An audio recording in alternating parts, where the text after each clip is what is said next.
My way too early preseason prediction with our staff was if Josh Dye stays healthy, he rushes 1,200 yards. I'm going to do some quick math. Yeah, he's on track.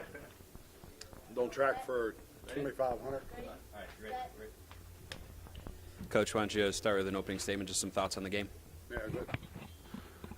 This beats the heck out of the feeling of losing, so we'll take it. Going to enjoy tonight. I don't have anything real intelligent to say. I'm proud of these young men, proud of everything we fought through this offseason to get to this point. We knew we had something special in our run game that other people didn't expect us to have, so proud of that.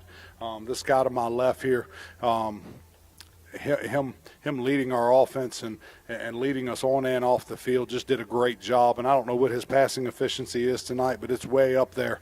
And several touchdowns, no interceptions. Just did a great job as a leader. I'm saying this now for the third time, but I'll get it over with. The goal line stand at the end of the fourth quarter. That doesn't happen the last 3 years here. And these guys, and Matt Mason's been here for a little bit, and he's got a whole lot of resolve. And then Sebastian adds a bunch of resolve and toughness, the Polish power that we've been lacking the last 3 years. But he made that stop on the goal line, and then we flip over on offense and a 98-yard drive to put the game away. But it's resolve and stick-to-itiveness on both sides of the ball from our players that we've got here for the first time. There were some aggressive moments for you as a coaching staff in this game. The 4th and inches in the first half, 2-point conversion after the first touchdown looked like there was no hesitation there. Was that a mindset that, or a tone-setting goal that you were trying to establish? I think with our players, we have to set the tone that we're going to be aggressive and we're going to attack and we're going to play on the balls of our feet now. We're not going to sit back on our heels. We're going to play coming forward. But yeah, we made up our mind, I think, with the players 2.5 weeks ago. We told them if we scored first, we were going for 2. If we score first next week, we're going for 2 again. So San Diego, just get ready right now. And that's the way we're going to play football. I'm sitting here feeling a little bit soft because I punted the ball up 18. I punted the ball up 18 in their late third quarter, early fourth quarter on a 4th and 2. Should have went for it then too. Bronson, you missed the last part of last season with an injury. How did it feel to be back out there with your guys? Man, it was fantastic. It was a blessing for sure to be back out there. I was talking with Coach Bronson and just being like, man, it's been since October of last year since I've been on the field. And, just the build-up to this game was big. We have a really special team. We have a great unit.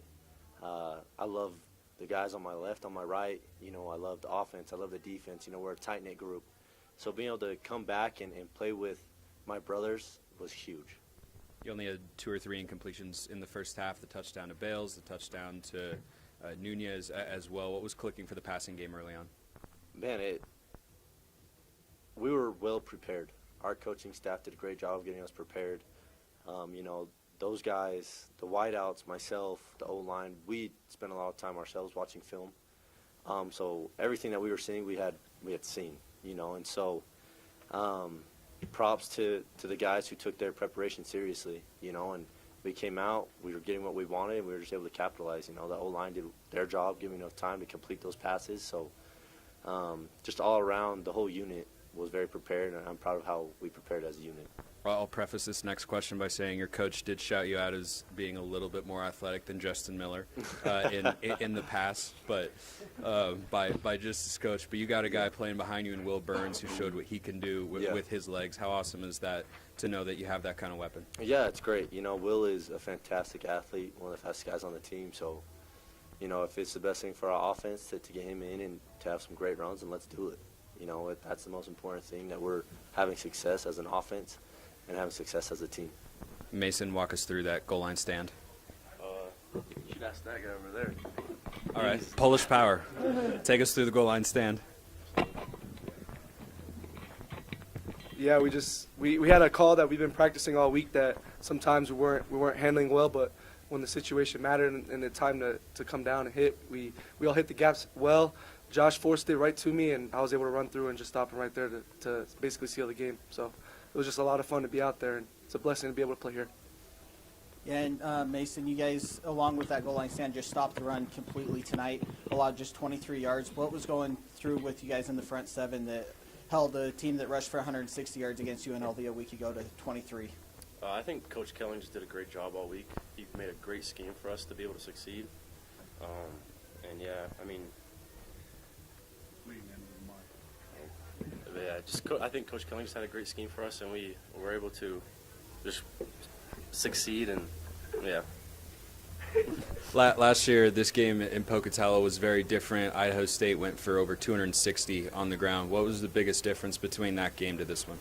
Like I said, yeah, I think it's just what we ran on defense. We were able to stop the run early, which kind of made them get behind in the game. They had to kind of air it out. So, yeah.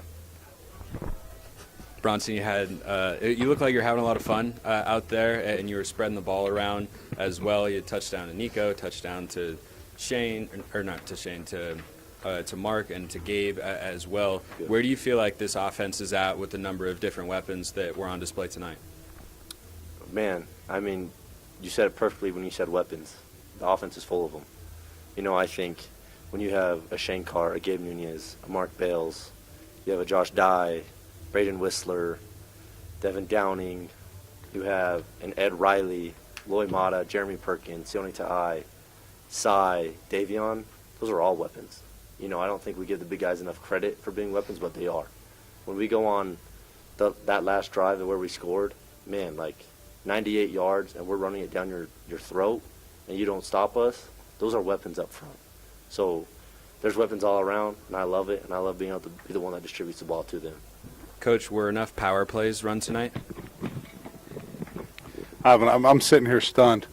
Mason Stromstead been here with us 3 years, and it's the most. That's the most I've ever heard him talk. I didn't know he had it in him. I'm proud of you. Mason's a heck of a football player, but he doesn't say a whole lot. I don't know what the distribution was on the run game. So we've got some. Bronson hit the nail on the head. We're talented on offense and defense and special teams. And for everybody in this room, we're going to get better. We'll be better next week than we were tonight. Any final thoughts, Coach?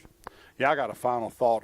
If you own a water company, a water bottling company, if you would send us $25 to be our water sponsor so we can have labels on our water as we drink them.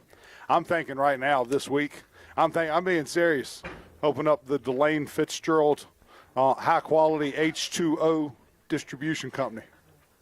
I'll send the university a check for $100, get my picture like a little waterfall. I do have a picture of me at Canaryville Falls with the water behind me. It looked pretty good on there. Hey, go T-Birds.